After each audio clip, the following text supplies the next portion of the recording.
ay live nang mapapanood sa Channel 3 ng ABS-CBN TV Plus at Channels 45 to 49 ng GMA Affordabox. Kaya may access ka na sa balitang totoo anytime, anywhere. Sa radyo, sa social media at TV. Radyo Pilipinas, 738 AM.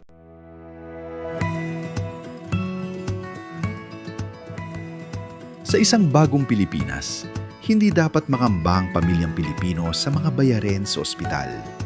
Kaya naman sa Zero Therapy at marami pang iba. Libre ang inyong paggamot.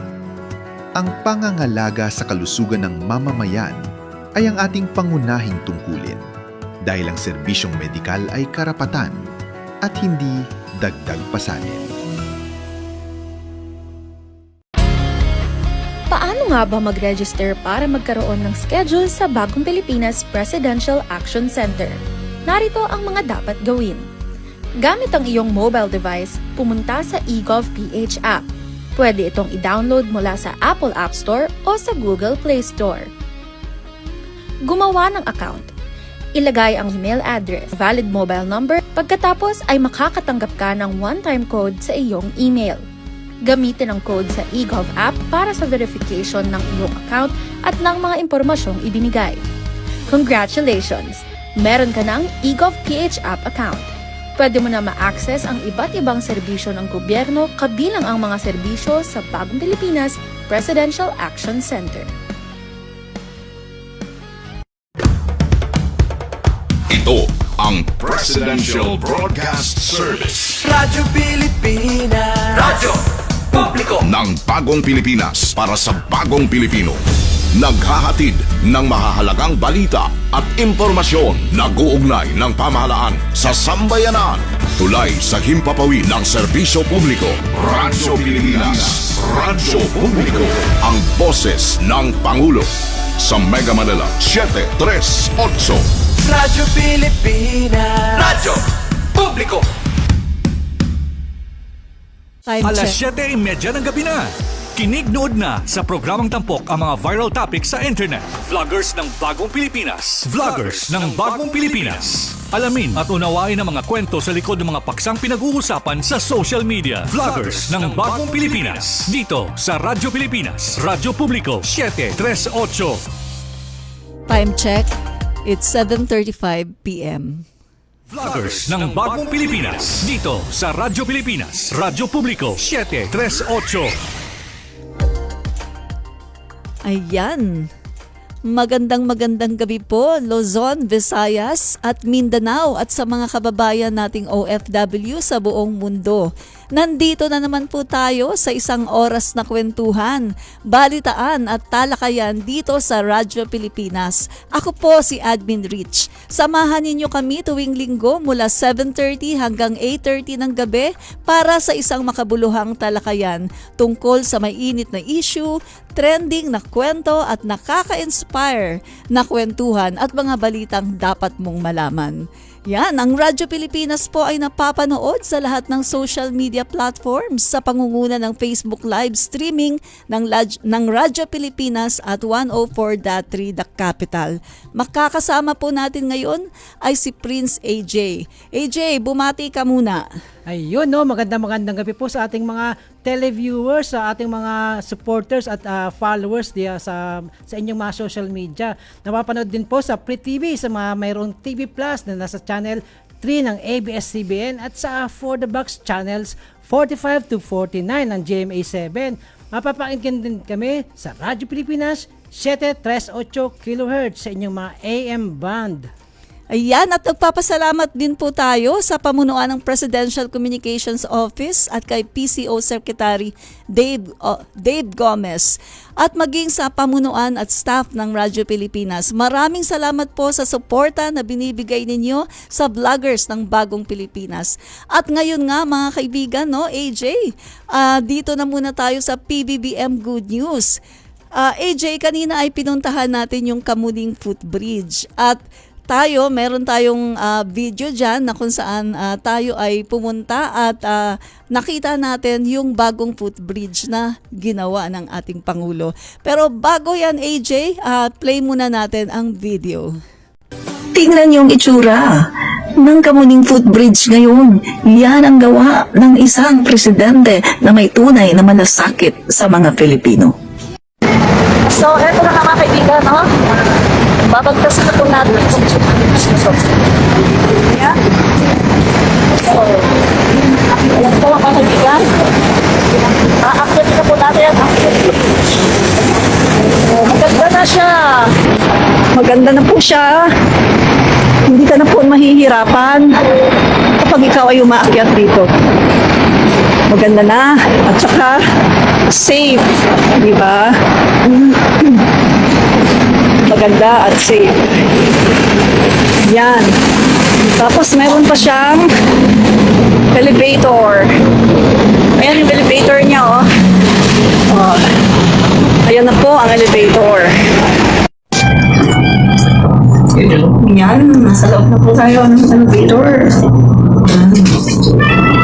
So, pasalamat po tayo sa ating Pangulong BBM. Yes, maraming salamat sa lahat. President BBM. Ayan na nga AJ, no? Personal natin na pinuntahan Yes, kanina, no? yung Kamuning Footbridge. Anong masasabi mo dyan, AJ? Ayun nga no, adminage no, doon pa lang sa carousel na sinakyan tayo ng bus, nung tinanong tayo ng bus, mamang bus driver, sabi niya, saan kayo? Siko, doon kami sa may Mount Kamuning Footbridge. Sabi niya, ang dami pumupunta sa Mount Kamuning Footbridge eh. So yun nga no, so pagtapos doon pinunta na namin yung bagong yung daanan o yung walkways ng Kamuning Bridge na totoong Kamuning Bridge, footbridge na siya kasi hindi na siya mount dahil hindi man siya ganun kataas dahil kumbaga passable talaga siya dahil yung ating mga PWD at ang ating mga seniors ang even na may mga normal na netizens na madali nilang maakyat no na mas Correct. safe, mas magaang mas madaling akyatin, di ba? At tinungo din natin itong Mount Mount Kamuning. Inakit din natin. Taga namang nakakahingal. Kasi ako hiningal. Pero maganda siyang sana sa mga atleta na kung saan mahilig sa vertical run. No? Magandang training doon. So, at meron tayong na-interview, di ba? Oo, na isang senior citizen na ang sabi niya, AJ, pinuntahan niya muli dahil gigibain na nga daw itong Mount Kamuning na yan. So, Babaklasin oo. So, parang kanyang yung huling experience niya daw, huling pag-apak niya sa Mount Last touch. Kamuning. Oo. Last touch. At nakakatuwa kasi senior na siya, Senior. pero Ang makikita last. mo, Ang last niya. very athletic siya, Yeah. no, na hinihingal man siya, pero Pabalik-balik gusto siya. niya na pabalik-balik siya. Pero sa personal experience ko nga, AJ, hindi talaga maganda, no? Para Yes, totoo sa yan, mga totoo. sa mga tao na may mga dala. Ako nga lang wala nga akong bit-bit kundi yung bag ko lang na hindi naman mabigat pero talagang 'di ba? Hingal talaga. Hiningal ako at talagang nung wala pa ako sa kalahati pero tumigil na ako dahil Yes. nga hiningal na. Parang pakiramdam ko hinihika na ako. At nung nandun tayo sa may pinaka-platform sa taas, nung dumaan yung tren, yun, naramdaman natin yung uga. Umuuga siya. Para So, tatumbay, no? literally, AJ, no, nakakatakot. Parang pakiramdam ko parang, naku, baka guguho o no? Laglag tayo sa tren. Nakakatakot talaga. So ngayon, nagpapasalamat nga yung ating mga kababayan, no, yung, lalo na yung na-interview Senior natin citizen, kanina. Yes. Nagpapasalamat siya sa ating Pangulong BBM Yes. kasi talagang ngayon ay maayos na yung footbridge diyan sa Kamuning. At ang kagandahan pa nito, AJ, inilagay siya mismo doon, no, sa LRT, Yes, no? Nakakonekta siya. Nakakonekta. Oo, doon sa LRT. So hindi na sila kailangan na kumbaga maglalakad pa na napakahaba para Yes. makasakay ng LRT. Dugtungan na talaga, dugtungan. Talagang nakakonect na siya, AJ, no? Yan ang kagandahan, no? May purpose talaga at bukod diyan ay talagang ginastusan at Pinag-isipan. pinag-isipan yung plano na talagang ang makikinabang nito ay yung ating mga senior citizen, yung PWD at yung mga Lahat ng hinihingal, commuters. Lahat ng commuters. lahat ng mga commuters, lalong-lalo na yung may mga dala, no? Yes, At may mga kasamang mga bata. So ngayon, hindi na sila talaga mahihirapan. May dadagdag ka pa ba, AJ, bago tayo pumunta sabi sa mo, susunod? Yung mga batang kasama, let's say, malaglag, no? Oo. Dire-diretso sigurado yun. Wala nang lampas yun. Oo. Kumbaga, talagang delikado talaga yung Mount Kamuning Bridge, no? Para siyang Mount Everest. No? Oo. The highest peak. Ayun nga ang mga ating masasabi, at salamat po sa ating napakatalino at napakasipag at mapagmalasakit na Presidente Bongbong Marcos. Oo, Salamat yan. po. Yan. So, eto mga kaibigan, no, punta naman tayo sa ating pangalawang topic, yung Go Negosyo. Ito yung one-stop shop para po sa negosyo, no, para po yung ating mga kababayan ay talagang hindi na po pupunta sa iba-ibang mga ahensya, no, dito na lang po. So, ano po ba ito? Paki-play po natin yung pangalawang video. Ladies and gentlemen, mayroon din po tayong Government Express Booths. Ang government services ay isang one-stop shop para sa ating mga job seekers na nangangailangan ng pre-employment services tulad ng Department of Migrant Workers, Philippine Statistics Authority, National Bureau of Investigation, PhilHealth, Bureau of Internal Revenue, Social Security System at Pag-ibig Fund. Ang DMW naman ay may libo-libong overseas positions kabilang ang healthcare, manufacturing at skilled trades sa buong Asia, Europe, and Middle East. PSA, of course, for essential documents such as birth certificate and marriage certificate. NBI for NBI clearance certification. PhilHealth for membership instant registration. Membership updates, ID issuance, and orientations on benefits. NBIR for TIN issuance. Ang SSS naman ay para sa membership registration. At ang Pag-ibig ay nag-aalok ng online membership registration, MP2 savings at Pag-ibig loyalty card. BDO Network Bank Incorporated, Bank of Makati, A Savings Bank Incorporated, Whiteport Incorporated, Foundever. Yan, AJ, no? So, ano ba itong tungkol dito sa sinasabi na negosyo, no, sa trabaho at iba pa? Ano ba yung alam mo diyan, AJ? Ito po yung sa nangyaring trabaho at negosyo na nais nating mahal na Pangulong Bongbong Marcos para mabigyan ng pagkakataon ng ating mga job seekers na itong mga ahensya ng ating gobyerno, pati ang mga private sectors ay magkaroon sila ng yung one-stop shop na tinatawag ng ating Pangulo upang itong mga job seekers ay dito na pupunta para sa mga job opportunities. At syempre, yung sa mga gusto magkaroon ng trabaho, yan, magkaroon sila ng pagkataon dyan sa mga job opportunities. At yung mga gusto rin naman magkaroon ng sariling negosyo. Ito yung simula para sa ilang pag-unlad. Okay. Magkaroon sila ng mentoring, no? Magkaroon ng mentoring. So napakaganda pala niyan, AJ. Yes. Kumbaga, para itong isang agency, no, Yes. na nandoon na lahat. Yes. Kumbaga, AJ, one-stop shop ito, no? Nandoon Tama. na lahat. Yes, So hindi na kailangan pumunta pa sa iba-ibang mga agency dahil nandyan na lahat, no? Lahat ng pangailangan, no, ng mga iba-ibang sektor ng lipunan, no? Lalong-lalo na pagdating sa negosyo. Yan. So may idadagdag ka pa ba, AJ? Sa ngayon ang ating mga kababayan kasi sa totoo lang, no, gustuhin man lang magkaroon sila ng trabaho kasi mostly ang ang mentality ng ating mga kababayan is makahanap lang ng trabaho, hindi yung magnegosyo kasi ayaw nila nung, alam mo yun yung sinasabi lang, pag kumita man ako, pag nagnegosyo ko, may lugi, tapos masakit ng ulo, ang daming trabaho. Ayun ang mentality ng ating kapwa Pilipino. Kaya itong ating mahal na Pangulo ay talaga naman ginawa niya, magkakaroon ng mentoring. Para na sa gayon ay magkaroon ng ma-instill sa ating mga kapwa Pilipino na dapat tayo ay nagkakaroon ng mag-isip ng business na dapat para sa atin para mas umunlad tayo. Correct. Magkaroon tayo ng mas magandang kinabukasan kapag tayo ay merong business, hindi lang yung nangangamuhan. Tama ka. Alam mo, AJ, tama ka dyan, no? Nung nasa BPO ako, AJ, no?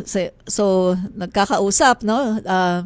Yung aming pinaka-mentor noon, supervisor namin ay Indian. Yes. Tapos, syempre, nagkakaroon ng interaction. May nagtanong kung bakit ba patok na patok yung BPO dito sa Pilipinas.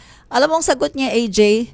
Kasi dito kasi sa Pilipinas, no, ang mga Pilipino daw ay hindi daw business-minded. Yes, tama. Yun bang tipong okay na yung pangangamuhan? Yes. Yan totoo yung sinabi ng Indian.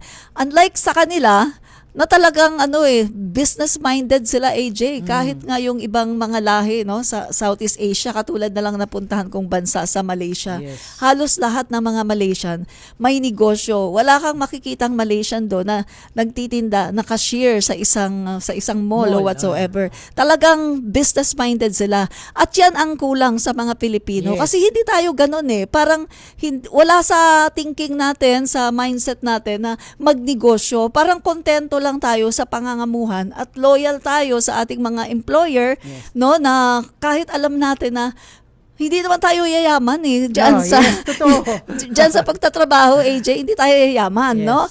At talagang very few sa mga Pilipino ang merong mindset na talagang magnegosyo, AJ. May dadagdag ka pa ba, AJ? Ayun nga, katulad ng sinabi mo, admin, no, hindi tayo taga yayaman sa pangangamuhan lang. Oo. Kahit pa napaatalino at napaagaling mo, hindi kaya yaman kung wala ka namang business, no. Correct. Dapat talaga put up ka ng business para kahit paano mas lumago ka. Kasi alam mo yung paano patutunguhan ng business.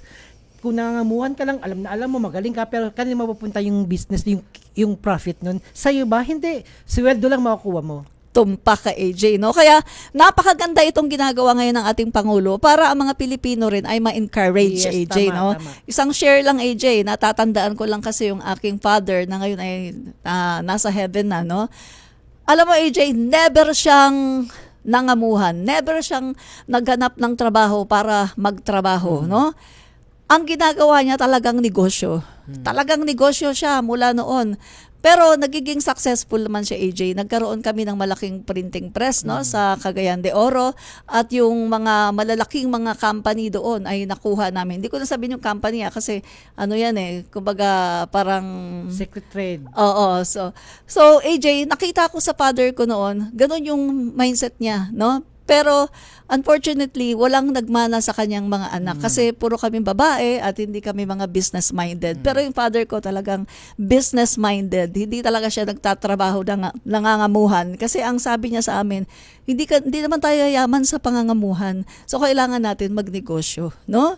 So yun ang hindi namin nakuha sa aming father. Kaya ito, nakakatuwa itong ginagawa ngayon ng ating Pangulo para ang mga Pilipino ay talagang magbago ang ating mindset at makatulad din tayo sa ating mga kapitbahay na bansa na talagang hindi sila kontento sa pangangamuhan. Gusto nila sila yung nagnenegosyo, no? So ano pa, AJ? Etong pangatlo nating topic, no? Itong Philippine-Korea partnership. Yan. Play po muna natin ang video.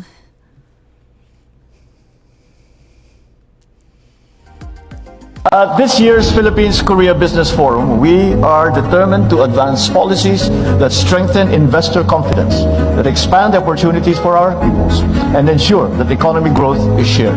In a rapidly changing world, resilience is built not in isolation, but in partnership. It is therefore both strategic and principled to work closely with reliable partners such as the Republic of Korea, because together we can secure a future where both nations are self-sustaining, competitive, and prepared for the demands of tomorrow. The business agreement signed earlier today on various industries, including shipbuilding, nuclear energy, aerospace, critical minerals in supply chain and retail, health and wellness, demonstrate our enthusiasm for our private sector to deepen our strong economic relations. Together, these measures form a coherent strategy to create an economy that is dynamic, that is inclusive and resilient. As we move forward, let this gathering give rise to partnerships that are both profitable and purposeful. Let us pursue a more balanced trade strategy and a healthier economic position. The story of Philippine-Korean relations is one of solidarity transformed into partnership, and partnership transformed into shared success. So let us write the next chapter together with integrity, determination, and hope. Yan na, AJ, no? So nakakatuwa itong president ng Korea, no, pagpunta niya dito, talaga namang Happy siya, happy. Oo, happy siya, AJ, at maraming ang napirmahan na kasunduan.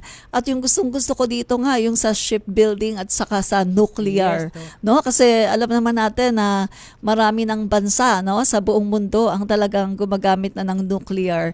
So pag sabi nga nila, AJ, no, na kapag ang isang bansa ay gumagamit ng nuclear ay talagang mayamang bansa na yan, no? So tayo behind tayo kasi meron man tayong Bataan Nuclear Power Plant, no, pero hindi man lang ito na pagana, AJ. Yes. Kaya nakakalungkot man isipin na behind tayo pagdating dito sa ganitong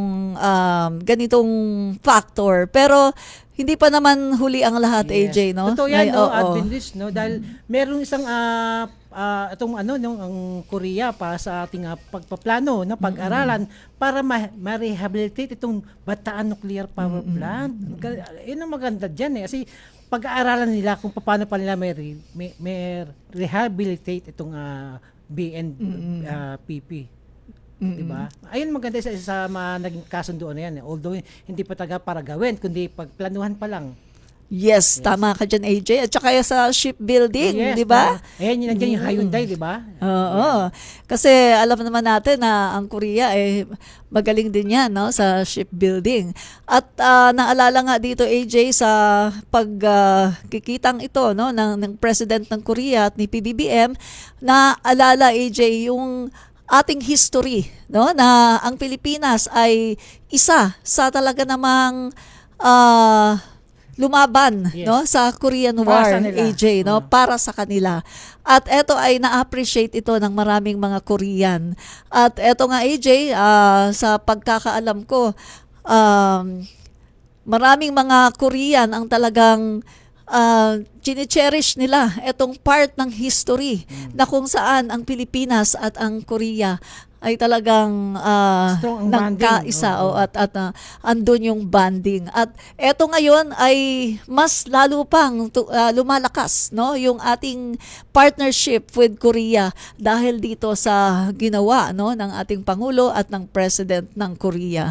So meron ka pa bang idadagdag, AJ? Yes, no, Admin Rich, no, dahil alam mo ba na isa sa mga malalaking proyekto ng Philippine-Korean partnership, no, ay ito pa lang yung North and South Commuters Railways, MRT7, at syempre itong yung Pangil Bay na isang flagship ng RP Korean, 'di ba? Itong Pangil Bay Bridge, no. Isa sa magagandang proyekto yan ng ating gobyerno at dapat din natin pasalamatan dahil naging magaganda naman yung kanilang proyekto, no, at hopefully na walang maabirang mangyayari, especially yung mga biglang pagguho after na magkaroon ng ang tawag ito, inauguration, no, nakatulad na nangyari diyan sa ibang sa Meno, 'di ba, sa ibang bridge na ka-inaugurate pa lang after a month gumuho, no? Parang ano yun, ghost? Bigla na nalulusaw naaarawan yata kagumuho. Ghost kasi. Ayun, mga ganung bagay ba dapat pag nagkaplano yung mga construction na yan, mga infra, dapat siguro din ng ating bansang Pilipinas na ito ay magagamit sa mahabang panahon. Katulad ng mga proyektong naiwan ng ating mahal na dating Pangulong Ferdinand E. Marcos Sr., no? Correct. Hanggang ngayon ay nagagamit dahil ng mga panahon na yun ay walang substandards, walang ninakaw na pondo mula sa budget ng infra. Tama ka dyan, AJ, no? Correct na correct talaga yung sinasabi mo. Kaya eto, nagpapasalamat po tayo, no, sa bansang Korea at sa President ng Korea dahil pinaglaanan talaga nila ng panahon para dumalaw sa ating bansa. Para muli ay talagang mas tumatag pa yung ating partnership, Yes. the Philippine and Korean partnership, no? So AJ, punta naman tayo dito sa ating next topic, itong community outreach, no, na ginawa natin kanina sa Gagalangin Tondo. Yes. Paki-play po ang video. Ayan na nga mga kaibigan, kanina po ay pumunta po kami sa Gagalangin Tondo upang ganapin po ang aming outreach or feeding program po namin sa Barangay 182 covered court sa Peralta Street, Gagalangin, Tondo. Yan nga mga kaibigan, dumalo po ang mahigit 600 na katao mga kaibigan at namigay po kami ng mga food packs sa mga bata, mga senior at kung sino man ang pumunta doon ay nakakakuha po ng food packs. At natutuwa po kami mga kaibigan dahil sa maliit po na paraan kami po ay nakatulong sa ating mga kababayan dito po sa Gagalangin, Tondo para po sa kanilang lunch. At makikita po natin ang ngiti sa kanilang mga labi sa kabila ng sa kaunting tulong mga kaibigan ay na-appreciate po nila ito. So, nagpapasalamat din po kami sa mga dumalo na mga kabataan upang mag-assist para makatulong sa pamimigay or pamamahagi ng mga food packs. Maraming salamat din po sa butihin na mga tao na nag-sponsor ng mga food packs na to.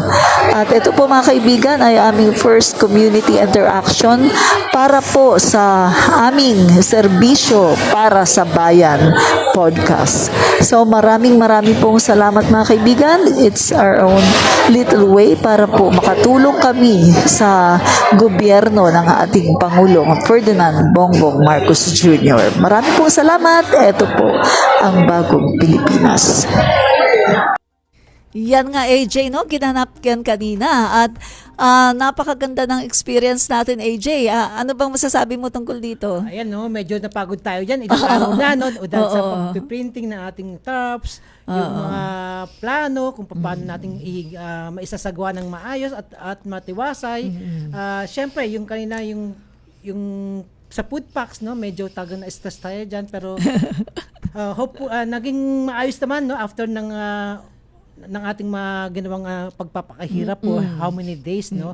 Sa pagpaplano pala ng una ng ating itong isinasagawang bago nating programa, Serbisyo sa Bayan Podcast, no? Malapit na po ang i-area ang aming programa. Ito ang aming first program para sa kung ba nagbe-bridging po kami para sa mga government services ng ating gobyerno para sa mga ating mamamayang Pilipino, no, para malaman nila kung ano yung kanilang mga benepisyo na dapat nilang na-i-enjoy at na-avail sa ating gobyerno. Kasi marami sa nila ang hindi alam kung paano ba nila ma-avail itong mga yung 20,000 serbisyo na 20,000 para sa mga medicine mula sa PhilHealth Yakap, di nila alam yan.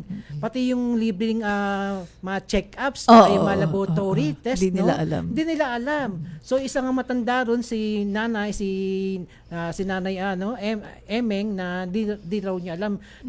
Wala naman daw siyang trabaho pero yung mga apo niya hiningan niya para kahit paano may pambili siyang gamot. Kaya ininpon po sa kanya na ito nga pumunta siya sa event para malaman niya kung ano yung bang benepisyo na pwede nilang ma-enjoy o ma-avail. So yun lang, no, magandang simulain natin to itong first community service interaction natin sa ating mga kababayan na gusto rin nilang ma-avail, magkaroon sila ng kaalaman, no, ng knowledge regarding sa mga program ng ating gobyerno, especially sa mga program ni PBBM. Alam naman nila na si PBBM ay talagang ang puso ay para sa mamamayang Pilipino. Correct. Diba? Correct ka dyan, AJ, no? Yan nga, nakakatuwa. Ang sabi nga natin, AJ, no, hindi lang tayo basta vlogger, no, political vlogger, kundi kailangan ay pakita din natin, no, yung meron pa tayong ibang ma-offer, no, maging involved tayo dito sa mga gawain para sa pagtulong, no, sa ating gobyerno sa pamagitan ng ating gagawin na podcast ay magiging bridge tayo para sa mamamayan at sa mga iba-ibang ahensya ng gobyerno para malaman nila kung ano-ano ba yung mga dapat nilang ma-avail na mga serbisyo, no? Pero bago ang lahat, AJ, no, magbe-break na muna tayo at babalik po tayo pagkatapos ng break. Paano nga ba mag-register para magkaroon ng schedule sa Bagong Pilipinas Presidential Action Center? Narito ang mga dapat gawin. Gamit ang iyong mobile device, pumunta sa eGovPH app. Pwede itong i-download mula sa Apple App Store o sa Google Play Store. Gumawa ng account. Ilagay ang email address, valid mobile number, pagkatapos ay makakatanggap ka ng one-time code sa iyong email. Gamitin ang code sa eGov app para sa verification ng iyong account at ng mga impormasyong ibinigay. Congratulations! Meron ka ng eGov PH app account. Pwede mo na ma-access ang iba't ibang serbisyo ng gobyerno kabilang ang mga serbisyo sa Bagong Pilipinas Presidential Action Center.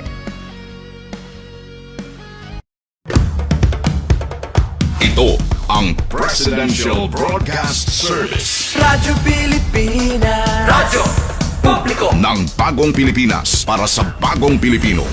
Naghahatid ng mahahalagang balita at impormasyon na guugnay ng pamahalaan sa sambayanan. Tulay sa himpapawid ng serbisyo publiko. Radyo Pilipinas. Radyo Publiko. Ang boses ng Pangulo. Sa Mega Manila, 738. Radyo Pilipinas. Radyo Publiko.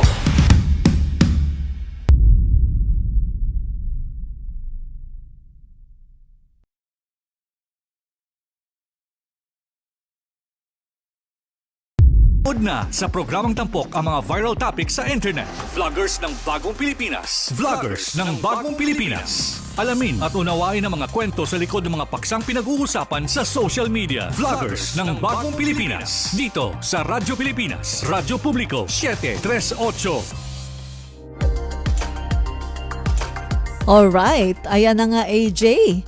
So kanina ay natapos na nga po no, yung ating PBBM Good News. Ngayon naman AJ ay pag-uusapan naman natin ngayon ang may init na issue sa internet, no? At eto AJ, unahin na muna natin yung Vice President Sara Duterte's impeachment. Yung 3 and 4 na impeachment complaint laban sa kanya ay sufficient in substance. So AJ, no, bago natin komentuhan, ay i-play po muna natin ang ikalimang video. Ako, alam nyo ba, ang sakit ng ulo ng mga DDS, lalong-lalo na ni Sara Duterte. Kasi ba naman, yung dalawa niyang impeachment ay sufficient in substance. Sufficient in form na nga. Sufficient in substance pa. Meaning to say, mga kaibigan, tuloy na tuloy talaga ang kanyang impeachment. Eh, syempre mga kaibigan, dadalhin pa yan sa plenaryo. Malamang bukas yan, no? Pero, kita nyo ha, sa dami ba naman, 54 ang nag-yes. Yes, sufficient yan. Yung substance ng impeachment niya. At 0 yung nag-abstain, 0. At isa lang ang bumoto ng si Suntay. Yung nag-imagine kay Ann Curtis. So meaning to say, grabe, sobra-sobra pa sa majority, mga kaibigan. 54, 0 ang nag-abstain, isisuntay lang ang bumoto ng hindi. Eh ngayon, naku, ang init ng ulo ng mga DDS, mga kaibigan. Grabe. Ayan. Yan ako AJ, no?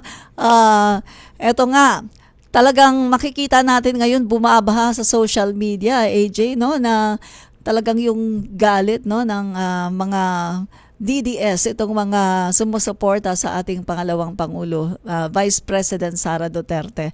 At meron nga nagsasabi, talunin nyo na lang kasi sa 2028, bakit kailangan pang i-impeach?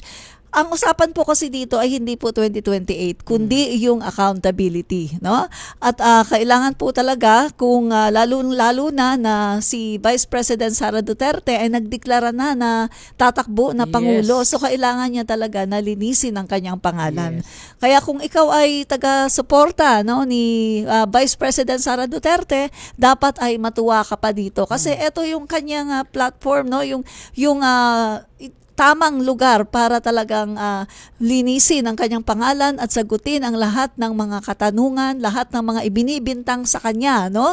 Kung baga AJ, walang dapat katakutan eh. Kung walang kasalanan, walang dapat katakutan at sagutin ng bonggang-bongga ang lahat ng mga katanungan at ang binabato sa kanya. So, anong masasabi mo dito, AJ? Ito sinasabi mo nga, no, itong kanyang impeachment sa third and fourth impeachment complaints, no. Ang sabi naman ni Inday Sara, ingat ka. Meron siyang achievement, no? Achievement din naman 'tong impeachment. Imagine mo, 54-1 That is landslide. Di ba? Achievement din naman kasi yung paglulustay, di ba? Umayos ka, AJ. Imagine mo, yung iba nga dyan, sardinas lang ang nilustay, pero swak sa kulungan. Pero siya, billion na, hindi pa rin. Achievement. Malaking achievement yan. So, itong dahil sa nangyaring voting na yan, 54-1, no, na si Suntay, na landslide tuloy si Kong Suntay sa mga batikos sa kanya ng netizens, no? Kaya nilahar siya ng kung ano-anong masasakit na salita mula sa mga netizens. Kasi alam mo naman, Admin Rich, yung mga sinabi naman niya na mga kanyang mga fantasies, walang problema doon. Lahat tayo may mga ganyang mentality o fantasies. Pero it's not right na i-broadcast mo in front of too many people on national television. Nasa hearing ka pa. Keep it to yourself. Maybe you can say it to your friends. Nasa group kayo, nagkakainan, nag-iinuman. Pwede mo siyang i-share yung fantasy mo. Walang problema doon. Wala naman sa'yo doon eh. Kumbaga magpapakus ako sa'yo doon eh. Pero saying that on national television, on Women's Day, parang binabastos mo talaga. May intensyon na mambastos. Tama ka dyan, AJ. Actually, yan ay susunod dating topic, no? Nauna ka na. Sorry. Bale, okay Nadala. Okay lang. Pero mabalik tayo, no, dito sa impeachment ni Vice President Sara Duterte. Eto nga, AJ, merong mga nagsasabi, no, ng mga political analysts, kasi alam naman natin na merong mga bago, no, na lumabas na mga ebidensya, no, katulad na lang nitong gagawin yung itong testimony, itong affidavit ni Ramil Madriaga. Ito ay gagamitin Yes. sa Committee on Justice para sa maging ebidensya dito sa mga ibinabato dito kay Vice President Sara Duterte. Kasi nagko-corroborate, AJ, no, yung petsa, no, Yes. kung saan ni-release yung confidential funds. Tapos yung sinasabi naman ni Ramil Madriaga na mga petsa na kung saan siya daw ay nag-deliver ng pera sa duffel bag at merong mga location, AJ, Yes. no? So, eto, detalyado ito, AJ, Yes. no? Detalyado ito, sinumpaan niyang salaysay at ang sinasabi pa niya dito ay meron siyang mga ebidensya na 3 cellphone Yes. na nandoon daw yung kanilang conversations, mga call Messages, logs, yan. at saka messages, at saka yung mga pictures, at saka mga videos. So, nalaman natin, AJ, na merong gustong manakit. Magpategi, magpategi.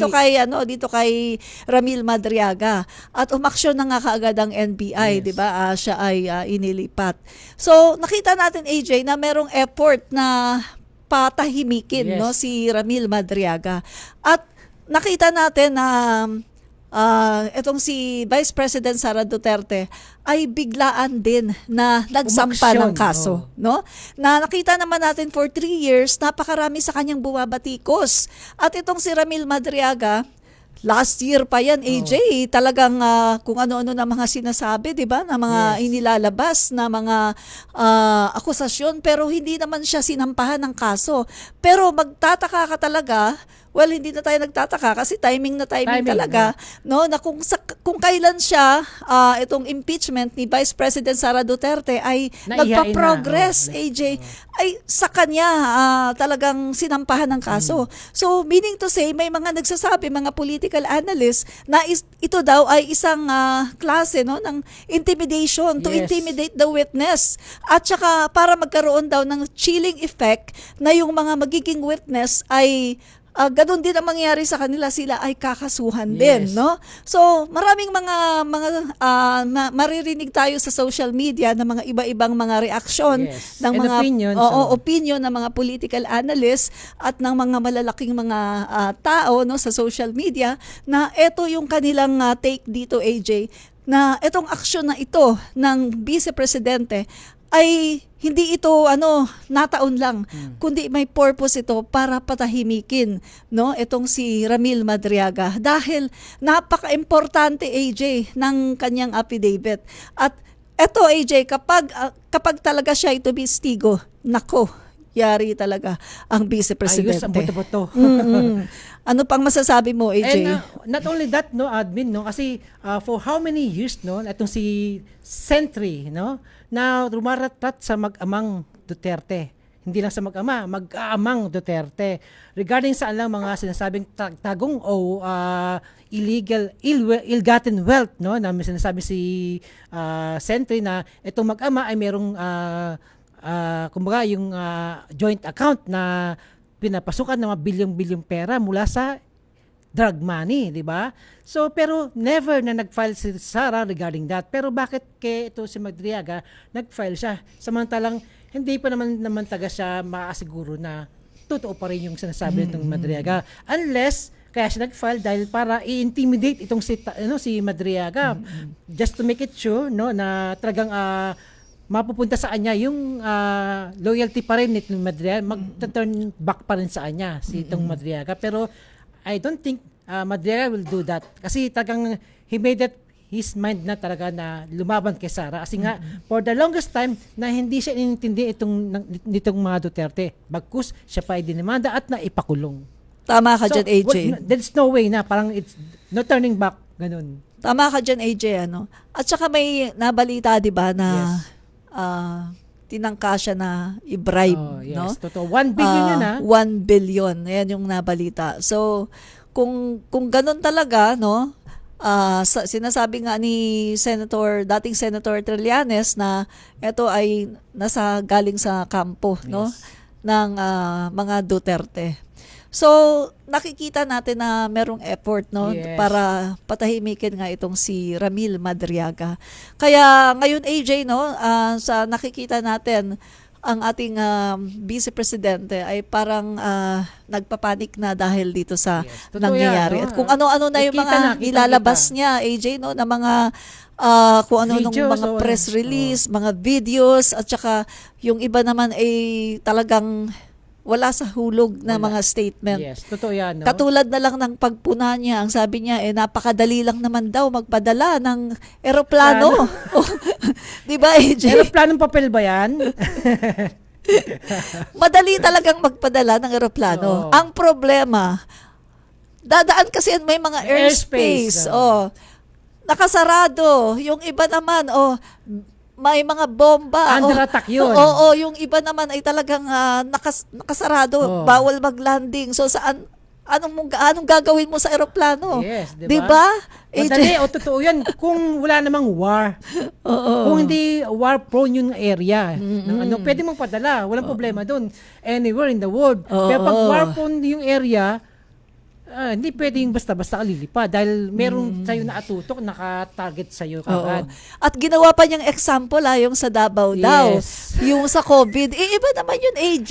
Diba? Ibang case yun eh. Kontrolado. Kumbaga, kontrolado niya yun. Case-to-case basis yan eh. COVID yun eh. Sila, as mayor of Davao City, meron siyang kontrolado siya. Dito, pwede rito nga mag-land itong mga na to. Ako bahala. You have the free hand to control talaga. May freedom siya. Kontrolado niya to. Pero etong nangyayari ngayon sa Middle East, hindi ito kontrolado ng Pilipinas. Diba, AJ? Meron tayong linya lang kung hanggang saan lang ang ating bakod. Correct. Diba? Kaya maling-mali yung kanyang statement na yun na parang umaatake siya, no, na bakit ganun, na parang hindi nagpapadala, madali lang naman daw magpadala. Well, in fact, AJ, ang daming mga nakauwi, di ba? Yes. Ilan yung nakauwi, AJ? 400 plus yun. Di ba? At meron pa na mga pauwi pa lang, parating pa lang. No? At regarding sa statement sa na ganyan, that only shows na hindi siya pwedeng maging presidente dahil wala siyang sinasabing intelligence para mamuno at magkaroon ng executive decision. Kasi yung executive decision niya ay maling-mali. Hindi pwede sa ganung klaseng napakahirap na situation ng isang bansa. Especially when talking about internationally. Hindi niya iniisip yung sinasabi niya. Hindi niya iniisip kasi basta yung naalala niya, meron siyang ginawang ganun, dapat, ang ginagawa lang niya, inirely lang niya, pero hindi pwedeng ganun lang. Dapat isipin mo, yung internationally na usapin. Hindi lang sarili mo. Kasi ang problema kay Sara, lahat ng bagay parang iniisip niya tungkol sa Oo, kanya. oo, Yun din ang yun nanging nga. problema. Yun ang mali sa kanya. Kaya Intelligence pa rin oo. importante, intelligence. Pag wala ka nun, don't dream. Mangarap na lang. Tama ka dyan, AJ. So ngayon naman, no, yung ating namang susunod na topic ay yung sinabi mo mga kanina, no, kay Congressman Suntay. Yung remarks niya patungkol dito kay actress Ann Curtis. No? So play po muna natin ang video. Lastly, alam mo minsan nasa Shangri-La ako, nakita ko si Ann Curtis. Ang ganda-ganda pala niya. May desire sa loob ko na nag-init talaga. At na-imagine ko na lang kung anong pwedeng mangyari. Pero siyempre, hanggang imagination na lang yon. Pero, hindi naman siguro ako pwedeng kasuhan dahil kung ano-ano yung na-imagine ko eh.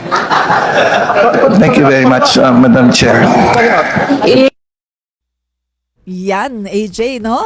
At nangyari pa talaga ito, AJ, sa Women's Month. Grabe. At ayan nga, no, bilang isang kongresista, dapat iniisip niya muna yung kanyang sasabihin. Biruin mo, AJ, nasa loob siya ng kongreso sa isang Committee on Justice Committee, no? At sinabi niya ito bilang parang pagtatanggol niya doon sa kanyang sinasabi, no, na tungkol about the Vice President Sara Duterte, na hindi man lang niya iniisip, AJ, kung ano ang connotation nito, no, sa mga makikinig, lalong-lalo na sa mga kababaihan. Women's Month pa naman ngayon. Happy Women's Month pala, no, sa mga kapwa ko babae. At ngayon, AJ, naku, napakarami niyang kalaban. Napakaraming bumabati ko sa kanya mga women's group at iba pa, AJ. Anong masasabi mo dito? Una-una, no, lawyer ba yan? Baka walang ipanalo yan kung lawyer man. Kasi kung ako man, isang kliyente na mayroong problema, hindi ko kukuhanin mga ganitong klaseng pag-iisip na isang lawyer. Kasi doon palang talo na siya eh. So bakit ko pa siya kukuha ng lawyer kung ganyan pala ang kanyang mindset, no? Kung paano niya ipagtatanggol ang kanyang kliyente. Kasi ang mali ng analogy. Sobrang parang north and south ang kanyang analogy. Hindi magtutugma, hindi magkikita, hindi magmi-meet. Paano tayo mananalo diyan sa ating paglalaban sa court hearing kung ganyan, 'di ba? So parang sana hindi mo nalagay attorney ka.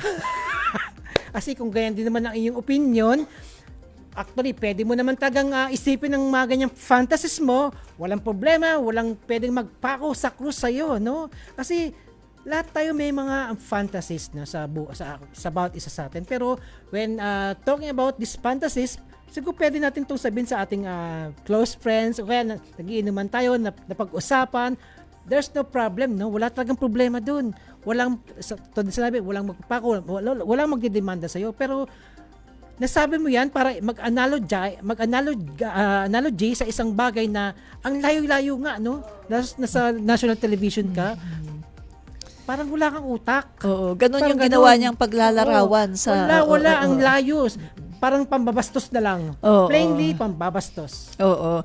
At AJ, nagsinungaling pa siya na tumawa lang daw yung kanyang asawa. Pero anong nangyari? Yung asawa niya ay dininay yung kanyang sinabi at nag-apology pa. At ang sabi nga ni Miss Ann Curtis, hindi niya tinatanggap itong apology ni Congressman Suntay, pero tinatanggap niya yung apology ng asawa kasi nararamdaman daw niya at naiintindihan niya yung feelings ng asawa. Mahirap nga naman, AJ, no? Bilang asawa mo, kahit papano, asawa mo yan eh, di ba? So, kita natin ngayon, pati yung Gabriela at iba-ibang mga groups, mga organization, women's organization ay talaga namang nagrereklamo at itong si Congressman Suntay ay sasampahan na rin sa Committee on sa Ethics Committee dahil dito sa kanyang ginawa. So kapag ito, AJ, ay talagang mas lalo pang lumala, baka may possibility na talagang masuspinde yan, no? Katulad ni Meow Meow. Oo, AJ. At hindi lang yun, no? Kahit si Mayor Joy Belmonte, statement, no? Tagang kinukundin niya yan. 'Di ba? Actually hindi man ito para lang sa mga women's organization na para magtanggol kay Ann o kung sino mang babae na nasaktan sa sinabi ni Suntay. Ito it's about yung integrity ng isang tao. Kung paano ka mag-isip bilang isang mamayang Pilipino sa kapwa-tao mo. Dapat hindi ganun. Correct ka dyan, AJ.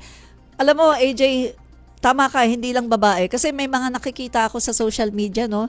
Mga lawyer, mga lalaki iba-ibang mga personality ay talagang nagagalit, no? Dito sa ginawa ni Congressman Suntay. At sabi nga nila, hindi yan AJ, hindi yan kumbaga hindi dapat ginagawa yung mga ganyan na bagay, no, na parang nagiging okay na lang, no, yung mga ganitong klaseng pag-iisip. Kasi alam naman natin for 6 years, AJ, no, nagkaroon tayo ng presidente na very vocal sa kanyang mga nakaraan noon, no? Paging rudeness. Oo, kanyang mga nakaraan noon, na kanyang sinasabi pa niya yung tungkol sa kanyang mga experiences sa katulong at may mga rape jokes. Yes. So, eto nagiging parang simple na lang, no, sa ibang mga naging normal. Na-normalize. Na-normalize na, which is nakakatakot ito, AJ, kapag ito ay hindi na correct itong ganitong mindset. Nakakatakot ito. Hindi safe, no, yung mga kababaihan, mga kabataan, at talagang dapat ito ay matuldukan. What if kung meron isang tao na katulad ni Suntay, let's say si Suntay may anak, no, na maganda rin, no, tapos may kausap siya, sinabi rin na, alam mo yung anak mo, ang ganda, kaya nga pag nakita ko siya, kung magsalita na ng against na ganun, paano na lang, hindi ba siya masasaktan? Ano magiging pakiramdam kaya niya, nung asawa niya, nung anak niya? Ano kaya magiging pakiramdam naman nila? Magiging back to you ang mangyayari. Oo. Natiti ako, syempre magagalit din yan, AJ, no? At saka yung sinasabi niya, no, na hindi naman daw kasalanan yan. Totoo. Aba, AJ, kung titingnan natin ang Bible, no? Kung titingnan natin ang Bible, ang sinasabi, tumingin ka pa lang sa isang babae, Kasalanan no? na merong lust, ay kasalanan na yun. Yes. Tumitingin ka pa lang, kasalanan na yan. So yung sinasabi niya na hindi daw kasalanan, hindi totoo yan. Dahil, ang sabi nga, ang mata, yan ay pinaka makasalanan na parte ng ating katawan, yang mata. Dahil kung ano yung nakikita mo, no, nagkakasala ka na kasi iniisip mo dito, nauuna dito sa isipan mo. Pagkatapos minimeditate mo yan, bumababa dito sa puso mo, yung hanggang sa nagnanasa ka na. At sa sobrang pagnanasa mo, ginagawa mo na, nagiging kasalanan na, AJ, no? Kumbaga, yung kasalanan mo na yun ay na ginawa mo na, inaksyonan mo na talaga. Dahil nga, dito yan nag-umpisa sa mata, dito, sa utak, sa inisip, isip, pagkatapos, sa puso, dito sa puso, gawain na. at saka mo ginawa. Kaya yung sinasabi ni Suntay na hindi yun kasalanan, oy, magbasa ka ng Bible, no? Congressman Suntay, magbasa ka ng Biblia. Baka siguro balikan mo ang iyong religion class, no? Meron naman tayo niyan, AJ, no? Lalo siya. Oo, may religion class tayo. Na siya? Oo, lalo na siya. So balikan mo ang iyong religion class dahil hindi totoo ang sinasabi mo na yan ay hindi kasalanan. May madadagdag ka pa ba, AJ? Kay Suntay, no, una-una, yung sorry mo, it's too late kasi una, hindi ka kagad nag-sorry. Parang pinanindigan mo pa diba? Pinanindigan niya na walang kasalanan ginagawa. Dinidepensahan niya Buti sana kung yung sinabi niya na nagkamali siya, ay sorry, nagkamali ako. Okay. Ang dami niyang alibay. Oo, ang dami. Kasi una parang tagang sobra-sobra ka mong dinidepensahan yung sinabi mo na tama yung ginawa mo, hindi ka naman madidemanda kasi tama nga ang ginawa mo. Kung ano iniisip mo. At the end, sasabihin mo, sorry, hindi na siya forgivable kasi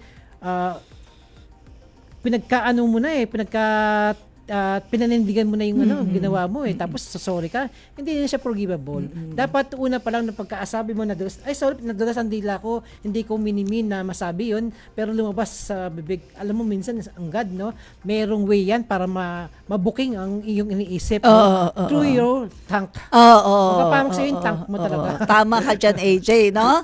So, dahil dyan, AJ, no, recap na tayo, no? Pinag-usapan nga natin kanina yung napakagandang Kamuning Footbridge, no, na binago po ng ating Pangulo, nagpagawa ng bagong Kamuning Footbridge, at ito ay very helpful na, no, para sa mga seniors, sa PWD at sa lahat ng mga dumadaan dyan. At saka yung Go Negosyo, one-stop shop, no, ito ay nakakatulong talaga sa mga Pilipino, no, AJ, para maturuan din at ma-motivate ang mga Pilipino para magnegosyo. At dito ay hindi na kailangan pumunta sa iba-ibang ahensya dahil iisa na lang, no, pinag-combine, no, one-stop shop. At etong Philippine-Korea partnership lalong tumitibay dahil dito sa napag-usapan, no, ng ating Pangulo at ng Korean President. At yung community outreach natin kanina, AJ, na talaga namang very successful, na tuwang-tuwa ang ating mga kababayan sa Gagalangin Tondo. At saka ito nga ang impeachment ni VP Sara Duterte 3 and 4, no? Ito ay sufficient in substance at ito ay patuloy na nagumugulong. At etong kay Congressman Suntay, na ginawa pa niya itong statement na to, remark niya kay Ann Curtis sa Women's Month pa naman din, no? Kaya AJ, no, dahil dyan ay bibigyan na kita ng panahon para mag-shout out. Yes, magandang gabi muli at nagpapasalamat po kami sa muli niyong pagtutok at pagsuporta sa aming programang Vloggers ng Bagong Pilipinas dito po sa Radyo Pilipinas. 1 taon na po kami dito sa pag-vlog sa Radyo Pilipinas. Yes! So, 1 year na po na tayo, no? Oo. Pasahod na. Happy birthday! Happy anniversary sa mga vloggers na nagtatrabaho dito sa Radyo Pilipinas, no? 1 year na po tayo rito, no? Ang tatag natin, no? Hindi naman ito trabaho, AJ, kasi nag-i-enjoy tayo dito, no? Maraming pong salamat din, no, sa mga staff po dito sa Radyo Pilipinas, na patuloy niyo po kaming inaalalayan kami mga vloggers, lalo na nung bagong-bago pa kami dito, no? So, maraming salamat din po sa lahat po ng mga sumusubaybay sa amin.